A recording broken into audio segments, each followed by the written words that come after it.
It was January 13th, 2026, at 2:47 a.m. when a crushing weight of spiritual burden, something I couldn't name but felt pressing against my chest like a physical force, drove me to the windswept cliffs of Point Reyes, and there, surrounded by the thunderous percussion of Pacific waves exploding against jagged rocks 200 feet below, the salt spray carried on violent gusts that tore at my jacket, the moon breaking through racing clouds to illuminate the white foam churning in the darkness.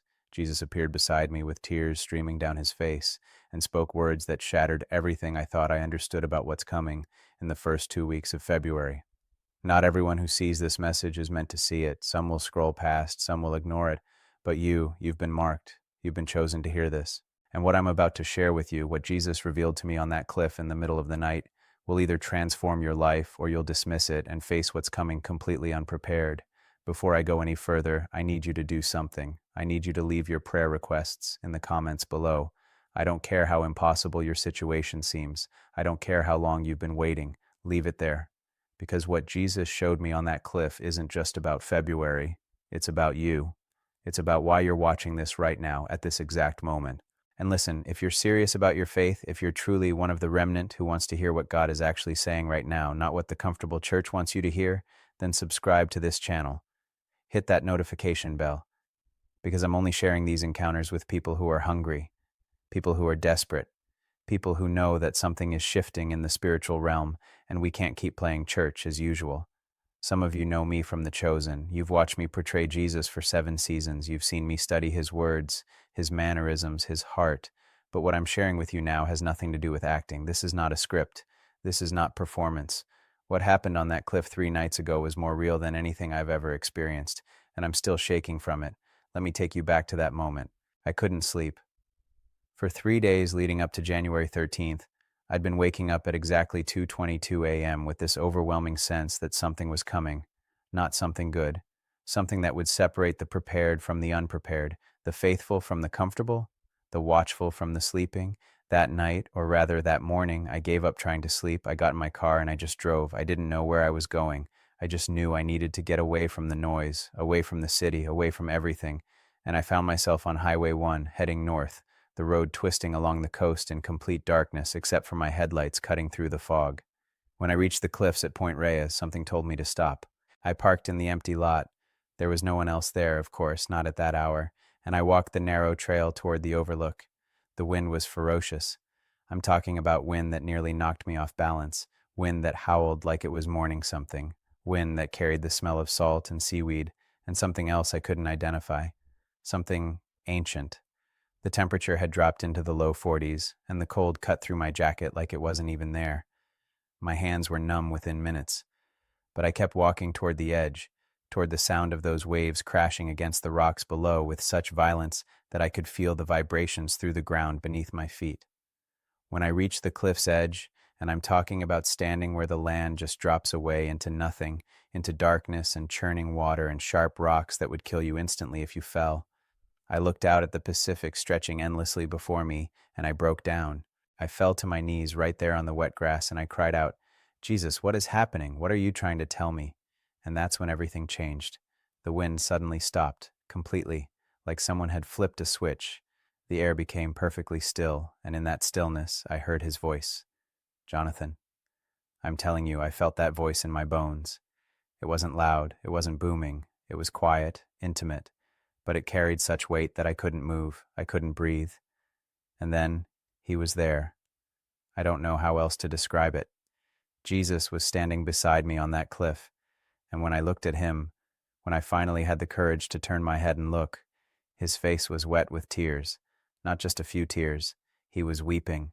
His shoulders were shaking, and the grief in his eyes was so profound, so devastating that I started weeping too, and I didn't even know why yet. "Lord," I whispered, "why are you crying?" He looked out at the ocean, at the waves that had started crashing again, and he said, "Because of what's coming in February, because of how few are ready, because my people are asleep, Jonathan. They're asleep and they don't know that the alarm has already sounded." The moon broke through the clouds at that moment, illuminating his face, and I could see every detail, the pain etched in his features, the love and anguish mixed together in his eyes. Behind him, the ocean stretched out like a dark mirror, reflecting that moonlight in broken, scattered pieces. "What's coming in February?" I asked. "What are you trying to warn us about?" He turned to face me fully, and he placed his hand on my shoulder. I felt the warmth of his touch even through my jacket, even in that cold wind that had started up again. "The first 2 weeks of February," he said, "will expose what people have been building their lives upon, what they've been trusting in, what they've been worshiping. And for so many of my children, they will discover they've been building on sand." As he spoke, he gestured toward the cliff edge, toward the rocks below where the waves were relentlessly pounding. "Do you see those rocks, Jonathan? Do you see how the water never stops? Wave after wave after wave, striking the same place, wearing away what looks solid, what looks permanent." I nodded, unable to speak. "That's what's been happening in the spiritual realm," he continued. "The enemy has been sending wave after wave against my people. Distraction, compromise, comfort, fear, division, and they haven't noticed how much has been worn away. They haven't noticed that their foundation is crumbling, and in February, when the storm comes, many will fall." "What storm?" I asked. "What exactly is going to happen?" He was quiet for a moment, and in that silence I heard the waves crashing, heard the wind whistling through the coastal grass, heard my own heart pounding in my chest. "I'm not going to give you dates and details like you want," he said. "That's not how I work. But I'm going to show you what's at stake. I'm going to show you what happens when my people are unprepared." And then he showed me. I don't know if it was a vision, or if he somehow transported me, or if time just stopped. I can't explain it. But suddenly I was seeing things, experiencing things, and it was more real than the cliff I was standing on. I saw a church, a large modern church with lights and screens and a full band. The sanctuary was packed, people were singing, hands raised, eyes closed. It looked like revival, it looked like everything we say we want. But Jesus was standing in the back of that sanctuary, and he was weeping. "Do you see them?" he asked me. "Do you see how they sing about surrender, but their hearts are divided? Do you see how they worship me on Sunday, but serve themselves the other 6 days? Do you see how they've made Christianity comfortable, safe, convenient?" As he spoke, I saw the scene shift. It was the first week of February, and that same church was in chaos. People were arguing, the pastor was trying to calm everyone down, but no one was listening. I saw families divided. I saw people walking out. I saw the building itself, that beautiful, expensive building, and it was empty, dark, abandoned. "What happened?" I asked Jesus. "What caused this?" "The truth came out," he said simply. "The truth about what they really believed. The truth about what they really valued. The truth about whether their faith was real or just a social club with religious language." Then he showed me another scene. A woman, maybe in her 40s, sitting at her kitchen table staring at her phone. Her face was pale. Her hands were shaking. I could see the date on her phone screen, February 9th, 2026. "She's been a Christian for 20 years, Jesus told me. She goes to church, she reads her Bible sometimes, she prays when things get hard, but she's never truly surrendered. She's never truly died to herself. She's kept one foot in the world and one foot in my kingdom, thinking she could balance both." I watched as the woman started crying, her phone falling from her hands onto the table. "What's on that phone?" I asked. "News that will shake her world," Jesus said. "News that will force her to choose. And she's not ready to choose, Jonathan. She's not ready because she thought she had more time. She thought she could keep living in compromise. She thought February would be just another month." The vision faded, and I was back on the cliff, the wind whipping around me, the ocean roaring below. I was trembling, partly from cold, partly from what I'd just seen. "Lord," I said, my voice breaking, "this is terrifying. How do we prepare? How do we help people get ready?" He looked at me with such love, such fierce, protective love, that I almost couldn't bear it. "That's why I brought you here," he said. "That's why I'm showing you this, because you're going to warn them. You're going to tell them exactly what I'm telling you, and some will listen, some will prepare, some will surrender everything and build their lives on the rock of true faith, but many won't. Many will think you're being dramatic. Many will say you're fear-mongering. Many will go back to their comfortable Christianity and their divided hearts." He paused, and another wave crashed below us, sending spray high enough that I could feel the mist on my face. "But you're going to warn them anyway," he continued. "You're going to tell them that the first 2 weeks of February will reveal what's real and what's pretend, what's solid and what's sand, who truly knows me and who just knows about me." I was crying now, tears streaming down my face, mixing with the salt spray from the ocean. What do they need to do? I asked. Please, Lord, tell me what to tell them. He smiled then, not a happy smile, but a smile of determination, of purpose. Come back tomorrow night, he said. Meet me here again. I have more to show you, more to tell you. This is just the beginning, Jonathan. This is just the warning. Tomorrow night, I'll show you the way through. And then, just like that, he was gone. The wind picked up again, stronger than before. The clouds covered the moon, plunging everything back into darkness. And I was alone on that cliff, shaking, weeping, completely undone by what I'd just experienced. I don't know how long I stood there, maybe 10 minutes, maybe an hour. Time felt strange, elastic, but eventually I made my way back to my car, and I sat in the driver's seat with my hands on the wheel, unable to turn the key, unable to drive away, because everything had changed. Everything I thought I understood about faith, about preparation, about what God is doing right now, it had all been shattered and rebuilt in the span of that encounter. Listen to me. If you're still watching this, if you've made it this far, it's not an accident. You need to hear this. You need to understand that we are out of time for playing games with God. We are out of time for lukewarm faith. We are out of time for keeping one foot in the world and one foot in the kingdom. The first 2 weeks of February are coming. They're coming whether we're ready or not. And what Jesus showed me on that cliff, what he's going to show me tonight when I go back, is going to determine whether you stand or fall when the storm hits. I'm going back to that cliff tonight. Same time, same place. And I'm going to share with you tomorrow what Jesus reveals in our second encounter. Because this isn't over. This is just the beginning. Leave your prayer requests below. Subscribe if you're serious about hearing what God is actually saying right now, and prepare your heart because what's coming in part 2 is even more intense than what I've shared tonight. The wind is picking up outside my window as I record this, the same wind that was howling on that cliff, and I can't help but feel like it's a reminder that the storm is coming and we need to be ready. I'll see you tomorrow night. I'm recording this at 3:15 a.m. on January 14th, 2026, and I just got back from the cliffs. My hands are still shaking, my clothes are soaked through, not just from the mist, but from something else that happened out there tonight, something I still can't fully process. But I promised you I'd share everything, and I'm going to keep that promise. When I left you last night, I told you I was going back to Point Reyes, that Jesus had told me to meet him there again. And I want you to understand something. I was terrified, not of Jesus, never of Jesus, but of what else he might show me. Because what I saw in that first encounter had already wrecked me. It had already turned my understanding of faith upside down, but I went anyway. I left my house at 1:30 a.m. The drive up Highway 1 was different this time. The fog was thicker, denser, and there were moments when I could barely see 10 feet in front of my car. I had to slow down to almost a crawl in some sections, and the whole time I felt this weight in my chest, this anticipation mixed with dread. When I pulled into the parking lot at Point Reyes, I noticed something immediately. The wind had shifted. Last night, it had been coming from the west, straight off the ocean, violent and chaotic. But tonight, it was coming from the north, and it was colder. Much colder. I checked the temperature on my phone, 38 degrees. But with the wind chill, it felt like it was in the 20s. I grabbed a heavier jacket from my trunk. I'd learned my lesson from the night before, and I started walking toward the cliff edge.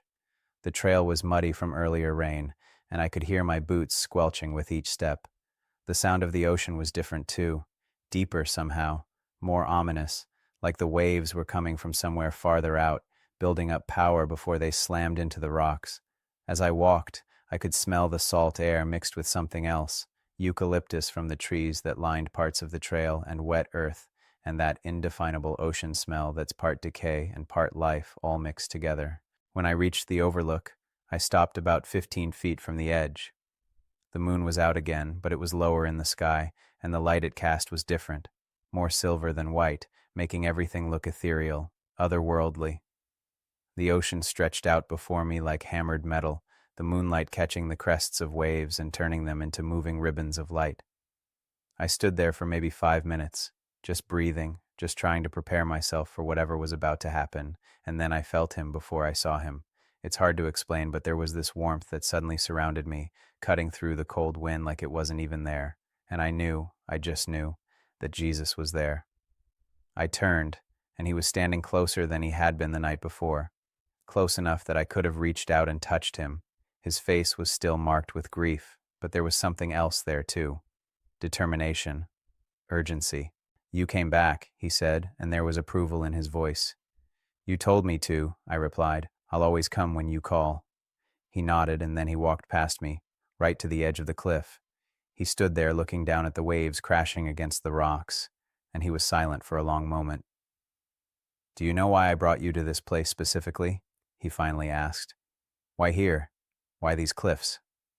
I shook my head, moving to stand beside him, though I kept a respectful distance from the edge. The drop was dizzying, even in the darkness. "Because this is what faith looks like," he said, gesturing to the cliff, to the ocean, to the rocks below. "Standing on the edge of something that could destroy you, trusting that the ground beneath your feet is solid, trusting that I won't let you fall." He turned to look at me, and his eyes were intense, burning with purpose. "But Jonathan, so many of my people aren't standing on solid ground anymore. They think they are. They feel safe. They feel secure. But they've been building their lives on cliffs that are eroding, and they don't even know it." As he spoke, I noticed something strange. The wind had picked up again, but it wasn't touching him. His hair wasn't moving. His clothes weren't rippling. It was like he existed in a pocket of perfect stillness while everything around us was in motion. "Last night," he continued, "I showed you the church that looked alive but was dead. I showed you the woman who thought she had more time. But tonight, I need to show you something deeper, something that's going to be harder for you to share because it's going to offend people. It's going to make people angry, but you have to share it anyway." My stomach tightened. "What is it, Lord?" He looked back out at the ocean, and when he spoke, his voice was heavy with sorrow. "The first 2 weeks of February are going to expose the false teachers, the false prophets, the ones who have been leading my people astray with messages of comfort and prosperity and your best life now. And when they're exposed, many people are going to fall away. Not because they lose faith in me, but because they realize they never had faith in me to begin with. They had faith in the teachers. They had faith in the message that made them feel good. They had faith in a version of Christianity that required nothing of them." He paused, and a particularly large wave crashed below us, sending spray high enough that I felt it on my face. But Jesus continued standing there, unmoved, untouched. "I need you to understand something," he said, turning back to me. "What's coming in February isn't a punishment. It's not me being angry or vindictive. It's mercy. It's me allowing the false foundations to be revealed so that people have a chance to rebuild on truth before it's too late." "What exactly is going to be revealed?" I asked. "Can you tell me specifics?" He smiled sadly. "You want details. You want dates and names and events. But that's not how this works. What I'm showing you is the spiritual reality behind what's coming. The physical manifestations will vary. Some will experience it as financial crisis, some as relationship breakdown, some as health challenges, some as exposure of hidden sin. But the root cause will be the same. They built on sand, and the storm is revealing it." Then he did something that shocked me. He sat down right there on the wet grass at the cliff's edge, his legs dangling over the side. He patted the ground next to him. "Sit with me," he said. I hesitated. I'm not great with heights, and sitting at the edge of a 200-foot cliff in the dark is not something I would normally do. But this was Jesus. So I sat. The moment I did, everything shifted again. It was like sitting there opened up my spiritual vision in a new way. I could see things I couldn't see before. I saw the ocean below us, but it wasn't just water anymore. It was people, millions of people, billions, all of them being tossed by waves, all of them struggling to stay afloat, all of them crying out for help. "Do you see them?" Jesus asked softly. "Yes," I whispered. "These are my people," he said. "These are the ones who call themselves Christians. And look, really look, at what they're holding on to." I looked closer, and I saw that the people in the water were clinging to different things. Some were holding on to pieces of wood with words written on them: prosperity, comfort, tolerance, self-help, positive thinking. Some were holding on to other people: pastors, teachers, influencers. Some were holding on to their own good works, their own righteousness, like life preservers that were slowly deflating. And all of them, every single one, was being pulled toward the rocks. "In February," Jesus said, "the waves are going to get bigger. The storm is going to intensify. And everything they're holding on to that isn't me, everything that isn't true, solid, biblical faith, is going to be ripped from their hands." I watched in horror as the scene played out before me. I saw people losing their grip on the false teachings they'd been clinging to. I saw the shock on their faces, the terror, the desperate scrambling to find something else to hold on to. But here's what broke me. I also saw Jesus in the water with them. He was there, in the midst of the storm, reaching out his hands, calling to them. And some, not all, but some, were finally seeing him, finally reaching for him, finally letting go of everything else and grabbing onto the only thing that could save them. This is why February is mercy, Jesus said, and I heard the emotion in his voice. Because some of them won't reach for me until everything else is stripped away. Some of them won't truly see me until all the false versions of me are destroyed. The vision faded, and I was back on the cliff, sitting next to Jesus, the real ocean crashing below us. I was crying. I couldn't help it. Lord, I said, how do we warn them? How do we help them prepare? He stood up, and I stood with him. He placed both hands on my shoulders and looked directly into my eyes. You tell them the truth, he said. You tell them that Christianity is not a self-help program. It's not a path to earthly success. It's not about being comfortable or happy or having your best life now. It's about dying to yourself. It's about taking up your cross. It's about losing your life to find it.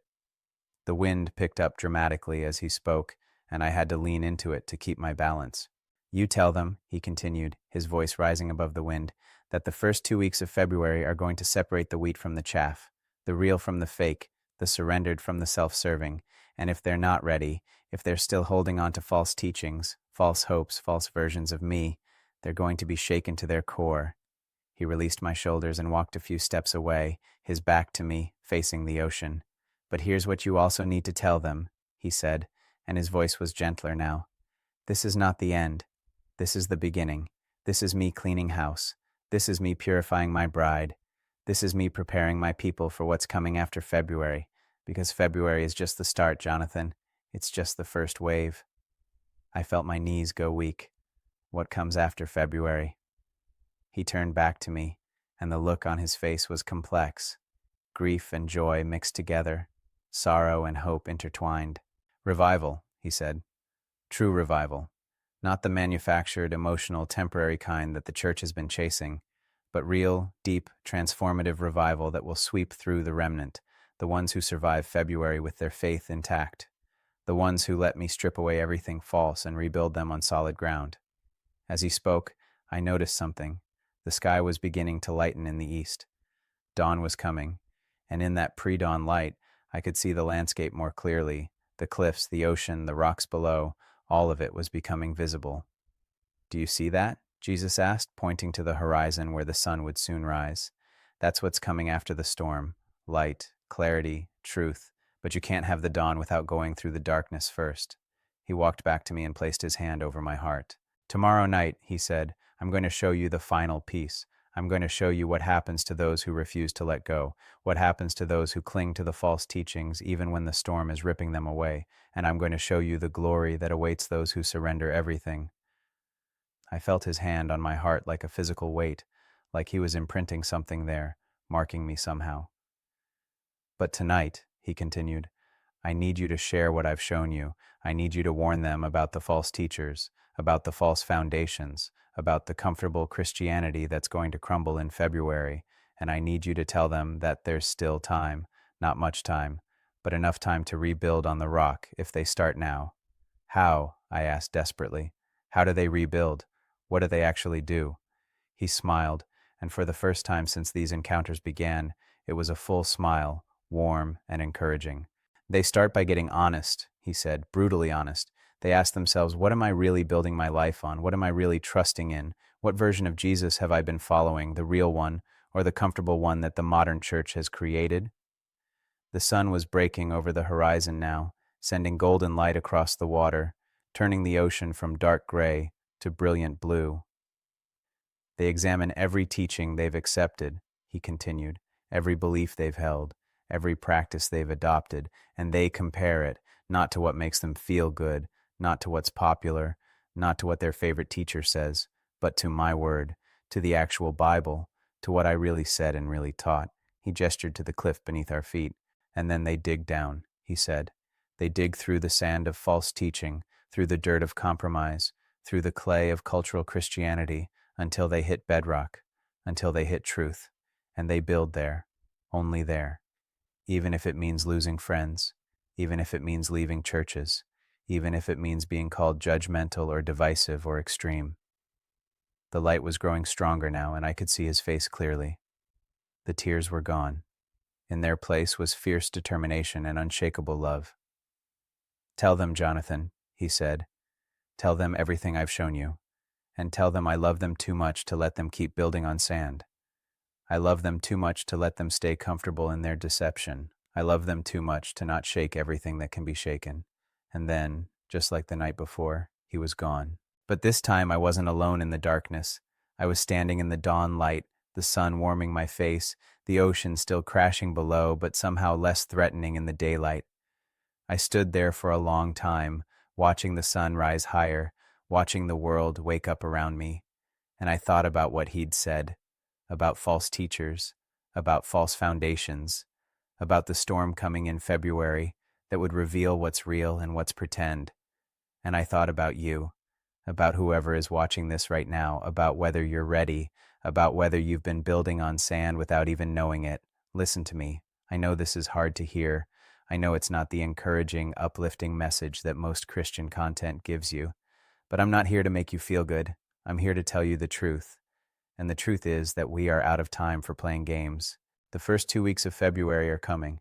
And if you're building on false teaching, if you're following teachers who tell you what you want to hear instead of what you need to hear, you're going to be devastated when the storm hits. But here's the good news. You still have time. Not much, but enough. You have time to get honest. Time to examine what you really believe. Time to dig down to bedrock and rebuild on truth. And that's what I'm going to talk about tomorrow night in part 3, because Jesus is going to show me the final piece. He's going to show me exactly what happens in February and exactly how to prepare. But right now, I need you to do something. I need you to get alone with God. Really alone. No distractions, no phone, no music, nothing. And I need you to ask him this question. What am I building my life on? What false teachings have I accepted? What comfortable lies have I believed? And then I need you to listen. Really listen, because he's going to tell you, he's going to show you, and it might hurt, it might be uncomfortable, but it's the only way to prepare for what's coming. Leave your comments below. Tell me what God is showing you. Tell me what false foundations you're discovering. Be honest, be vulnerable, because we're all in this together, and we need each other to get through what's coming. Subscribe if you haven't already. Share this with everyone you know who needs to hear it, because time is running out, and not everyone is going to make it through February with their faith intact. Tomorrow night, I'm going back to the cliffs one final time, and what Jesus shows me then is going to change everything. I'll see you then. The sun is fully up now as I finish recording this. It's 6:47 a.m. I haven't slept in 2 days, but I've never been more awake, never been more certain of what I need to do. The storm is coming, but so is the dawn. Get ready. It's 4:23 a.m. on January 15th, 2026, and I'm sitting in my car in the parking lot at Point Reyes, and I can't drive yet. I can't move. What just happened on that cliff, what Jesus just showed me, has left me completely undone. I need to collect myself before I can even begin to tell you what I witnessed. My hands won't stop shaking, not from the cold this time, from the weight of what I've seen, from the responsibility of what I now have to share with you. Give me a moment. Okay? Okay. I'm going to try to walk you through this, but I need you to understand something first. What I'm about to share is going to challenge everything you think you know about God's love, about his mercy, about his patience, because what he showed me tonight was both the most terrifying and the most beautiful thing I've ever witnessed. I left my house at 2 a.m. I didn't sleep at all. How could I? After what he'd shown me the previous 2 nights, I knew that tonight was going to be the culmination, the final piece, the complete picture of what's coming in February. The drive up was different again. This time, there was no fog. The sky was crystal clear, and the stars, God, the stars were so bright. I could see the Milky Way stretched across the sky like a river of light. And as I drove, I kept thinking about what Jesus had said. Tomorrow night, I'm going to show you what happens to those who refuse to let go. When I pulled into the parking lot, I noticed immediately that the wind had died down completely. The air was perfectly still. Cold. It was 35 degrees, but still. No movement at all. And that stillness felt ominous somehow, like the calm before something massive. I walked the trail slowly this time, not rushing. My boots crunched on the gravel path. I could hear the ocean, but it sounded different, quieter, like even the waves were holding their breath. When I reached the overlook, I stopped and just stood there for a moment, taking it all in. The moon was nearly full, hanging low over the ocean, painting everything in silver light. I could see the waves rolling in, could see the white foam as they broke against the rocks, could see the spray rising up like ghosts in the moonlight. And then I saw him. Jesus was already there, standing at the very edge of the cliff. Not near the edge, at the edge. His toes were literally hanging over the drop, and he was looking down at the rocks below with an expression of such profound grief that I felt it in my chest like a physical pain. I approached slowly, reverently. I didn't want to disturb whatever he was experiencing.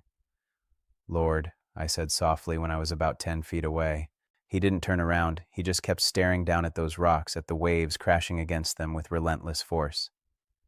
"Do you know what those rocks represent, Jonathan?" he asked, his voice barely audible above the sound of the ocean. "No, Lord." "Judgment," he said. "Not the judgment that comes at the end of all things, but the judgment that comes when people refuse to build on me, when they insist on building on sand, on false teaching, on their own understanding. The rocks are what they crash against when the storm finally comes." He turned to face me then, and I gasped. His face was different tonight. The grief was still there, but there was something else too. Something that looked almost like anger. No, not anger. Righteous fury. Holy indignation. "Come here," he said, gesturing me forward. "Stand with me at the edge." Every instinct in my body screamed at me not to do it. The drop was terrifying. The rocks below were deadly. But I obeyed. I walked to the edge and stood beside him, and I looked down. And that's when everything changed. The rocks below weren't rocks anymore. They were people.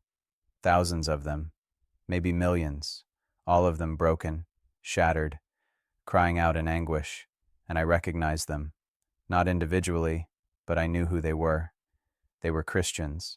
They were people who had called Jesus Lord. People who had gone to church, read their Bibles, prayed prayers, but they had built on sand, and when the storm of February came, they had fallen, and they had crashed against the rocks of judgment. I tried to step back from the edge, but Jesus put his hand on my shoulder, holding me there. "You need to see this," he said firmly. "You need to see what happens when people refuse to listen, when they refuse to examine their foundations, when they choose comfort over truth." "Lord, I can't. This is too much." "Look," he commanded, and his voice had such authority that I couldn't disobey. So I looked. I saw a man, maybe in his 50s, well-dressed, confident-looking. He was one of the broken ones on the rocks below, and as I watched, a scene played out before me like a movie. I saw him in his megachurch preaching to thousands. He was charismatic, engaging, funny. The crowd loved him, but his message, I could hear it clearly, was all about prosperity, about God wanting you to be wealthy, about claiming your blessings, about speaking things into existence. Then the scene shifted to February. I saw the date, February 4th, 2026. The man was in his office, and he was on the phone, and his face was pale. I couldn't hear the conversation, but I could see the devastation in his eyes. Something had happened, something financial, something that exposed the emptiness of everything he'd been teaching. And then I saw him a week later, February 11th. He was alone in his house, his massive, expensive house, and he was on his knees, but he wasn't praying. He was raging, shaking his fist at heaven, demanding to know why God had abandoned him, why God had let him fall. But the most heartbreaking part was what Jesus said as we watched this scene. He never knew me. He knew about me. He used my name. He quoted my words, but he never surrendered to me. He never built his life on me. He built his life on prosperity theology, on his own charisma, on the approval of crowds, and when the storm came, it all crumbled. The scene faded, and I saw another person. A woman this time, younger, maybe in her 30s. She was an influencer. I could see her recording videos, posting on social media, talking about faith and positivity and manifesting your dreams. Again, the scene shifted to February. I saw her on February 7th, staring at her phone, watching her entire platform collapse. Not because of anything she did wrong externally, but because people suddenly saw through the shallowness of her message. They saw that it was just self-help, wrapped in Christian language, that it was just the prosperity gospel repackaged for millennials. And I saw her 2 days later, February 9th, having a complete breakdown, not because she'd lost her platform, but because she realized she had nothing underneath it. No real faith, no real relationship with Jesus, just a brand, just an image, just sand. "Lord, please, I begged, tears streaming down my face. I can't watch anymore. But he showed me more. He showed me a church, not a building, but a congregation. I saw them on a Sunday in January, singing worship songs, taking communion, going through all the motions. But Jesus was standing in the middle of them, and he was invisible to them. They couldn't see him. They were worshiping a version of him they'd created, not the real him. Then February came. I saw them on February 6th, and the church was in chaos. The pastor had been exposed for something. I couldn't see what exactly, but it was bad, and the congregation was falling apart. Not because they'd lost their pastor, but because they realized their entire faith had been built on that pastor, on that leader, not on Jesus. And I watched as some of them, not all but some, crashed against the rocks. Their faith shattered, their hope destroyed, because it had never been real faith to begin with. But then Jesus showed me something else, something that gave me hope even in the midst of all this devastation. He showed me the ones who survived. I saw a small group of people, maybe 20 or 30 of them, and they were in the storm too. The same storm that was destroying everyone else. The waves were just as big. The wind was just as fierce. But they weren't falling. They weren't crashing against the rocks, because they were standing on something solid. I looked closer, and I could see what they were standing on. It wasn't a teaching. It wasn't a leader. It wasn't a church or a denomination or a movement. It was Jesus himself, the real Jesus, the Jesus of the Bible, the Jesus who demands everything, the Jesus who calls us to die to ourselves, the Jesus who never promised comfort or prosperity or ease. And as the storm raged around them, they stood firm, not because they were stronger or smarter or more spiritual, but because their foundation was unshakable. "Do you see the difference?" Jesus asked me, and his voice was gentle now, the fury replaced by tender love. "Yes," I whispered. "This is what February is about," he said, "revealing foundations, exposing what's real and what's pretend, shaking everything that can be shaken so that only what's unshakable remains." He turned away from the edge, and I gratefully stepped back with him. We walked a few feet inland to where the grass was dry and soft, and we sat down. The moon was directly overhead now, and in its light, I could see his face clearly. "I need you to understand something, Jonathan," he said. "What I've shown you tonight, the people crashing against the rocks, it's not because I want them to fall. It's not because I'm cruel or vindictive or unloving. It's because they refused every warning. They refused every opportunity to build on solid ground. They chose comfort over truth, and now they're facing the consequences of that choice." "But Lord," I said, "what about your mercy? What about your grace? Can't you save them even now?" His eyes filled with tears again. "My mercy is why I'm allowing this," he said. "Don't you see? If I let them continue building on sand, if I let them continue in their false faith, they would face something far worse than February. They would face eternity separated from me, wondering why calling me Lord, Lord wasn't enough." He reached out and took my hand, and I felt the warmth of his touch, the strength of his grip. "February is mercy," he said again. "It's painful mercy. It's devastating mercy, but it's mercy nonetheless, because some of them, not all, but some, will hit those rocks and finally cry out to the real me, finally surrender, finally let go of everything false and grab onto what's true." As he spoke, the scene below us changed again. I saw some of the broken people on the rocks beginning to move, beginning to look up, beginning to reach toward heaven with desperate, empty hands. And I saw Jesus, not the Jesus sitting beside me, but another manifestation of him, climbing down to those rocks, getting into the water, reaching out to pull them up, holding them, healing them, rebuilding them on solid ground. "This is what comes after the storm," he said. "This is the revival I told you about, the ones who survived February, whether they were standing firm the whole time or whether they crashed and finally surrendered. They're going to be the foundation of what I'm building next. They're going to be the remnant that carries true faith forward." The vision faded, and we were back on the cliff, sitting in the grass, the ocean crashing below us in its endless rhythm. "What do I tell them?" I asked. "What do I tell the people who are watching this? How do they know if they're building on sand or on rock?" Jesus stood up, and I stood with him. He walked to the edge again, not as close this time, and he looked out at the horizon where the first hints of dawn were beginning to show. "You tell them to test everything," he said.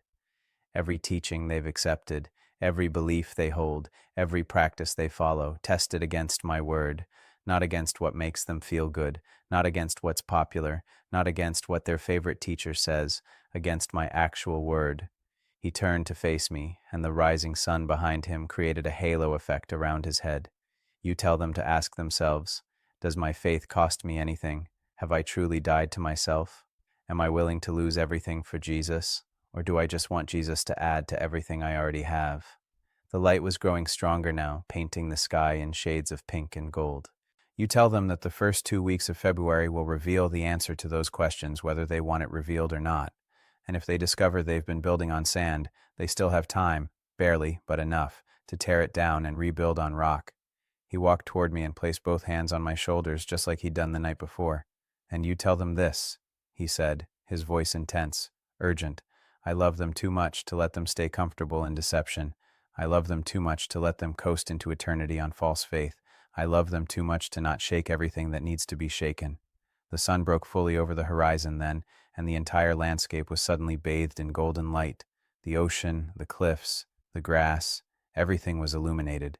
And in that light, Jesus looked more real, more solid, more present than anything else around us. One more thing, he said, the most important thing. He pulled me close, into an embrace, and I felt his heartbeat against my chest. Strong, steady, unshakable. Tell them that I am enough, he whispered. Not me plus prosperity, not me plus comfort, not me plus their best life now, just me. I am enough. And if they build their entire life on that truth, on me alone being enough, they will stand firm no matter what storm comes, in February or any other time. He released me and stepped back, and I saw that he was smiling, a full, radiant smile that made the sunrise look dim by comparison. You've done well, he said. You've listened. You've received what I needed to show you. Now go and share it, all of it. Don't hold back. Don't soften it. Don't make it more palatable. Share exactly what you've seen, exactly what I've said. What if they don't believe me? I asked. What if they think I'm crazy or fear-mongering or— Some will, he interrupted. Many will, but that's not your concern. Your job is to deliver the message. Their job is to decide what they'll do with it. He began to fade then, becoming translucent in the morning light. Wait, I called out. Will I see you again? Will there be more? His voice came to me, already distant, already echoing like it was coming from far away. You'll see me again when you need to, but for now, you have everything you need. Share it. Warn them. Love them enough to tell them the truth. And then he was gone. I stood there on that cliff as the sun rose higher, as the world woke up around me, as the ocean continued its endless conversation with the rocks below. And I wept. I wept for the people who were going to crash. I wept for the pain that was coming. I wept for the false teachers who had led so many astray. But I also wept with hope, because I'd seen the other side. I'd seen the remnant standing firm. I'd seen Jesus climbing down to the rocks to rescue those who finally surrendered. I'd seen the revival that was coming after the storm. And now I'm here, sitting in my car, trying to find the words to share all of this with you. Listen to me.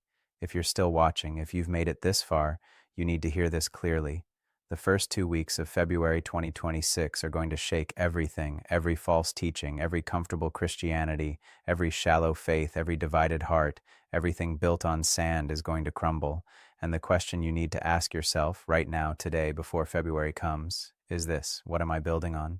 Are you building on prosperity gospel, on feel-good messages, on teachers who tell you what you want to hear, on your own good works, on religious activity, on anything other than Jesus himself, the real Jesus, the Jesus of the Bible, the Jesus who demands everything? Because if you are, February is going to devastate you. But here's the hope. You still have time, not much, but enough. You have time to tear down the false foundation, time to dig down to bedrock, time to rebuild on the only foundation that will stand, Jesus Christ, and Him alone. Tomorrow, or later today, I guess, since it's already morning, I'm going to share part 4, the final part. And in it, I'm going to give you practical steps, specific actions you can take, a 30-day challenge that will help you prepare for what's coming. But right now, I need you to do something. I need you to get alone with God and ask Him this question: am I building on sand or on rock? Am I following the real Jesus or a comfortable version I've created? And then I need you to be brave enough to hear his answer. Leave your comments below. Tell me what God is showing you. Tell me if you're ready to tear down false foundations and rebuild on truth. Be honest, be vulnerable, because we're almost out of time. The storm is coming, but so is the dawn. And those who stand firm, those who build on the rock, are going to see a revival like nothing we've ever witnessed before.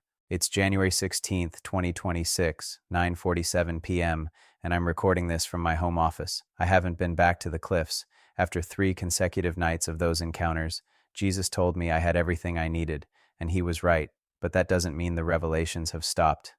If anything, the weight of what I experience has grown heavier with each passing hour, because now comes the hard part. Now comes the part where I have to give you practical steps, where I have to translate those supernatural encounters into actionable wisdom that can actually prepare you for what's coming.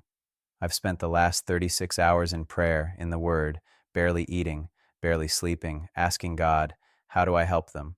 What do I tell them to do? And he's answered. But before I get into the practical steps, I need to tell you what happened this morning, because it confirmed everything Jesus showed me on those cliffs, and it's going to help you understand why this is so urgent. I went back to Point Reyes this morning, not at 2 a.m., not for another supernatural encounter. I went at 7 a.m. in full daylight because I needed to see that place again with normal eyes. I needed to process what had happened there. The drive up was surreal. The same road I'd driven in darkness 3 nights in a row, now bathed in morning sunlight. The fog had cleared completely. The sky was that brilliant blue you only get after a storm system has passed through and cleaned the air. When I reached the overlook, I parked and walked the trail slowly, taking in every detail I'd missed in the darkness. The wildflowers growing in patches along the path, mostly dormant this time of year, but you could see where they'd bloom in spring. The twisted cypress trees, bent and shaped by decades of coastal wind. The sound of birds I hadn't heard at night, gulls of course, but also smaller songbirds hidden in the brush. When I reached the cliff edge, I stood there for a long time, just looking. In daylight, it was beautiful, breathtaking. The ocean stretched out endlessly, deep blue-green, with whitecaps dancing on the surface. The rocks below, those same rocks that had represented judgment in my vision, were just rocks again, covered in barnacles and seaweed, with tide pools visible in the crevices. But I couldn't unsee what Jesus had shown me. I couldn't forget the vision of people crashing against those rocks, of false foundations crumbling, of the storm that's coming in February. And as I stood there, something happened that I wasn't expecting. A man approached, maybe in his 60s, wearing hiking gear, carrying an expensive camera. He nodded at me, then set up his tripod near the edge to photograph the coastline. We stood there in silence for a few minutes, and then he said, "Beautiful morning." "It is," I agreed. "I come here a lot," he continued, adjusting his camera settings. "There's something about this place. It feels significant somehow, like standing here puts things in perspective." I looked at him, and I felt the Holy Spirit nudge me. "What kind of perspective?" He was quiet for a moment, focusing his lens on the horizon. Then he said, "I used to be a pastor, 30 years. Megachurch in Southern California, thousands of members, multi-million-dollar budget, the whole thing." My heart started beating faster. "Used to be?" He nodded, still looking through his camera. "I walked away 6 months ago." Well, I didn't walk away. I was forced out, because I started preaching things that made people uncomfortable. Started talking about sacrifice and surrender and dying to self. Started challenging the prosperity message we'd been selling for decades. He took a photo, the shutter clicking in the quiet morning air. "The board asked me to resign," he continued. "Said I was being too negative, too judgmental, that I was driving people away. And you know what? They were right. I was driving people away. The people who wanted Jesus to be their personal genie. The people who thought Christianity was about getting blessed and living their best life now." He turned to look at me then, and I saw tears in his eyes. "But I kept the ones who actually wanted truth," he said. "About 40 people out of 3,000. 40 people who were willing to hear that following Jesus costs everything, that it's not about prosperity, it's about the cross." I was stunned. "Why are you telling me this?" He smiled sadly. "Because I recognize you. You're Jonathan Roumie, from The Chosen, and I've been watching your recent videos, the ones about February." My breath caught. "You have?" "I have," he said. "And I need you to know something. What you're saying, what Jesus showed you on these cliffs, it's true.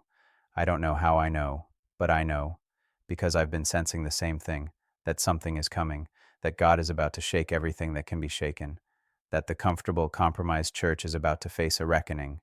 He packed up his camera and extended his hand. Keep warning them. Don't soften the message. Don't make it more palatable, because the ones who need to hear it, the remnant, the ones who are actually hungry for truth, they're listening. We shook hands, and then he walked away, back down the trail toward the parking lot, and I stood there overwhelmed, because God had just confirmed everything through a complete stranger. This is real.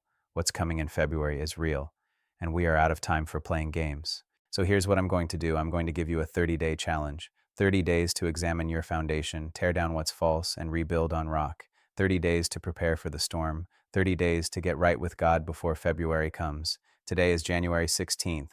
That gives you until February 15th, which means you'll have gone through the first 2 weeks of February, the critical period Jesus warned me about, with a solid foundation underneath you. But you have to start today, not tomorrow, not next week. Today.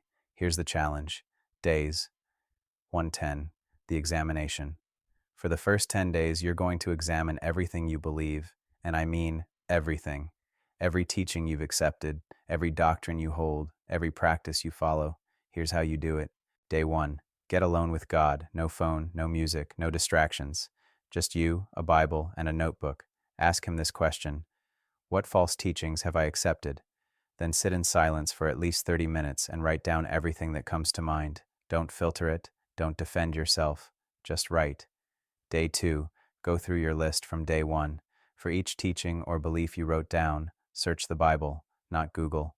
Not what your favorite teacher says about it, the actual Bible. Does Scripture support this belief, or have you accepted it because it made you feel good? Day 3, examine your church, your pastor, your small group, your Christian community. Ask yourself, are they teaching the full counsel of God, or are they only teaching the parts that are comfortable? Do they talk about sin, repentance, judgment, and hell, or only about love, grace, blessing, and prosperity? Day 4, look at your media consumption. What Christian teachers do you follow? What podcasts do you listen to? What books do you read? Are they challenging you to die to yourself, or are they telling you how to get more from God? Day 5, examine your prayer life. When you pray, what do you pray for? Is it mostly about your needs, your wants, your comfort? Or is it about God's kingdom, God's will, God's glory? Day 6, look at your finances. Where does your money go? Are you generous? Are you sacrificial? Or are you holding on to everything tightly, trusting in your bank account more than in God's provision? Day 7, examine your relationships. Are your closest friends people who challenge you spiritually, or people who enable your compromise? Do they speak truth to you, or do they just tell you what you want to hear? Day 8, look at your time. How do you spend your days, your evenings, your weekends? How much time do you actually spend with God versus how much time you spend on entertainment, social media, and distractions? Day 9, examine your secret life. The things nobody knows about, the sins you hide, the compromises you make when no one's watching. Write them down, confess them, bring them into the light. Day 10, review everything you've discovered in the first 9 days. Make a list of everything that needs to change, everything that's built on sand, everything that's false teaching or compromise or divided loyalty. This is your demolition list. Days 11 to 20, the demolition. This is where it gets hard. This is where you actually tear down the false foundations. And I'm not going to lie to you. This is going to hurt. It's going to cost you. You might lose friends. You might have to leave your church. You might have to cut ties with teachers and influencers you've followed for years. But you have to do it because you can't build on rock until you've cleared away the sand. Day 11, start with the false teachings. Go through your list from day 2. For everything that doesn't align with Scripture, make a decision. I will no longer believe this. I will no longer accept this. I will no longer defend this. Say it out loud. Write it down. Make it official. Day 12, deal with your media consumption. Unfollow every teacher who preaches prosperity gospel, every influencer who makes Christianity about self-help, every podcast that tickles your ears instead of challenging your heart. Delete them, unsubscribe, cut them off completely. Day 13. If your church is teaching false doctrine, if they're preaching prosperity, if they're avoiding hard truths, if they're more concerned with being seeker-friendly than being biblically faithful, you need to leave.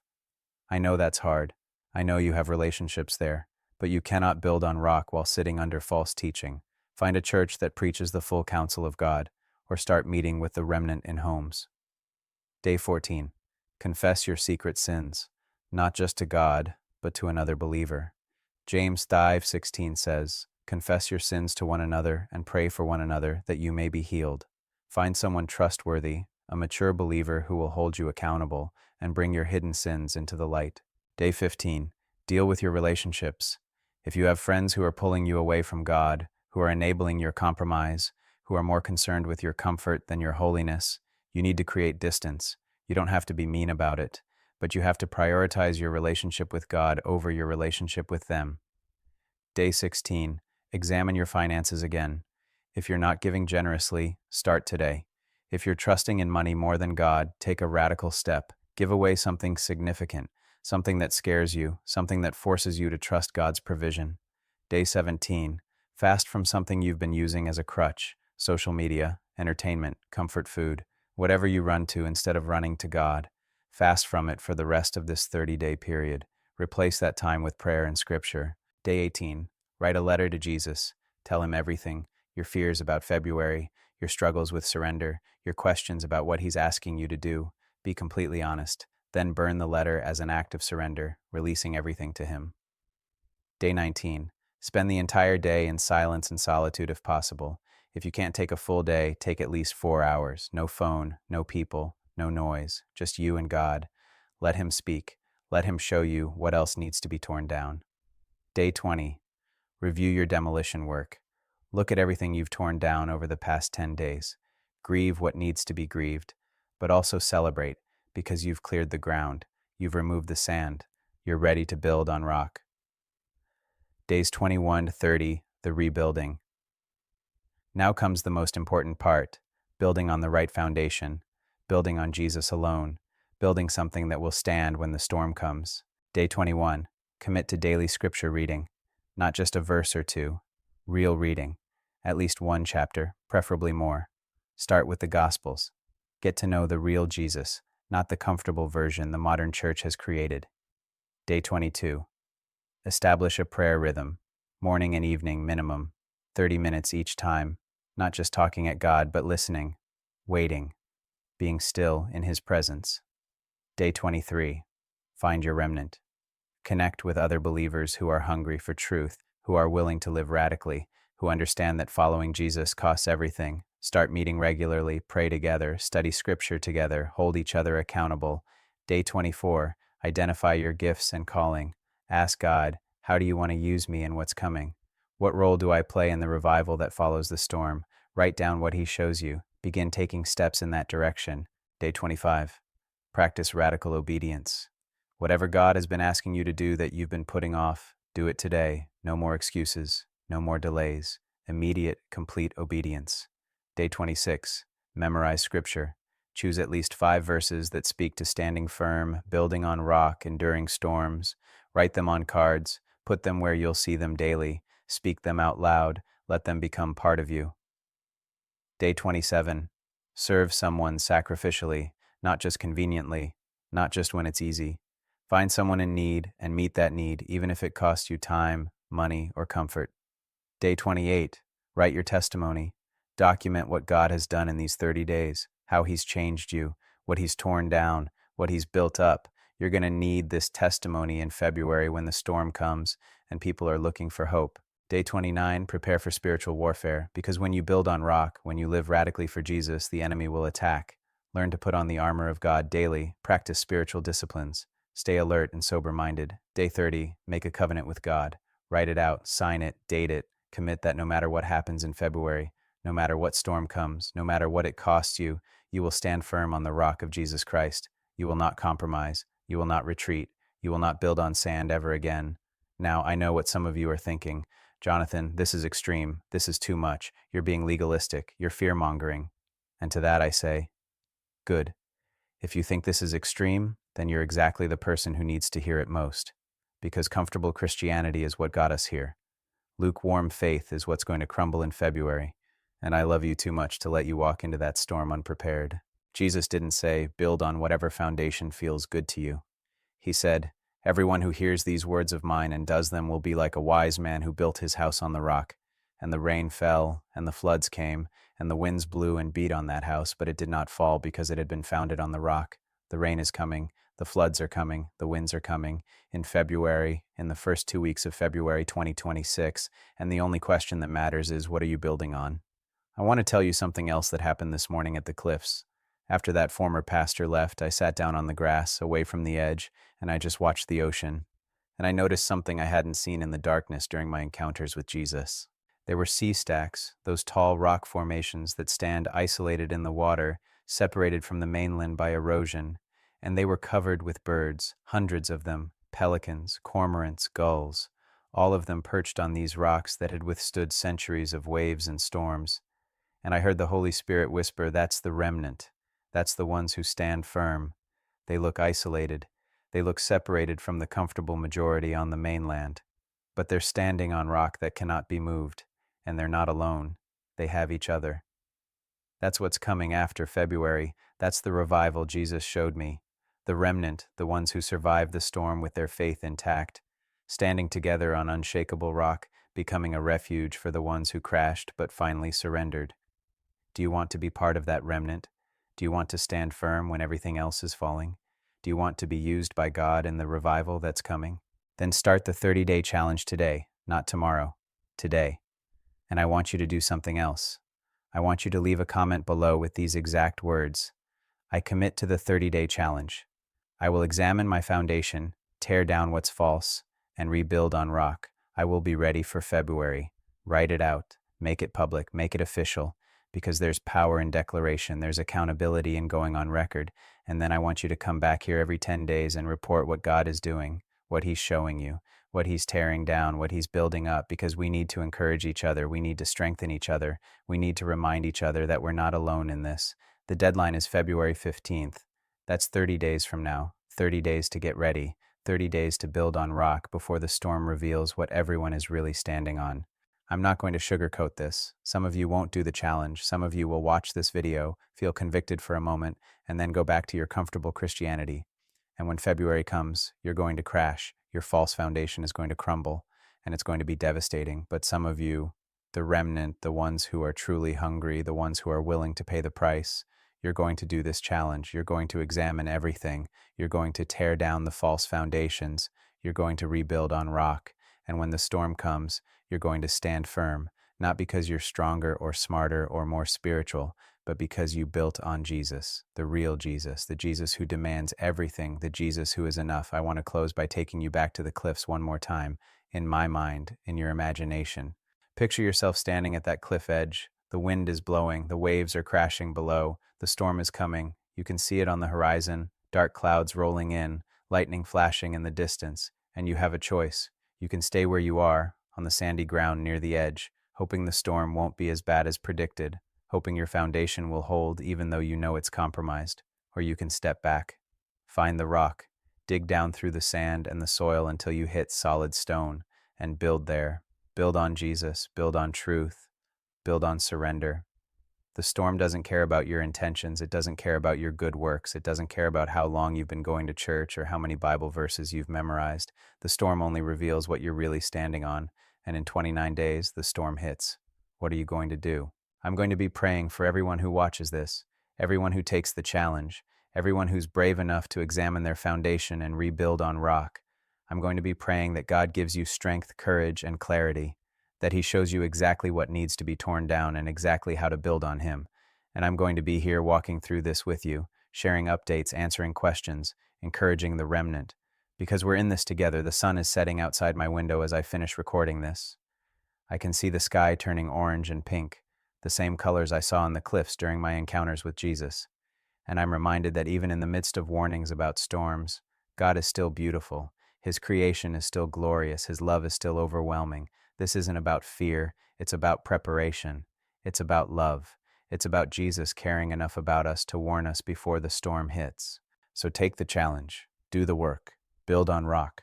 And when February comes, when the first 2 weeks of February 2026 shake everything that can be shaken, you'll stand firm, not because of anything you did, but because of who you're standing on, Jesus Christ, the rock, the foundation, the only one who is truly enough.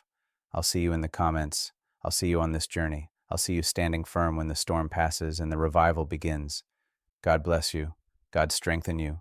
God prepare you for what's coming. The time is now. The challenge starts today. The deadline is February 15th. Let's build on rock together.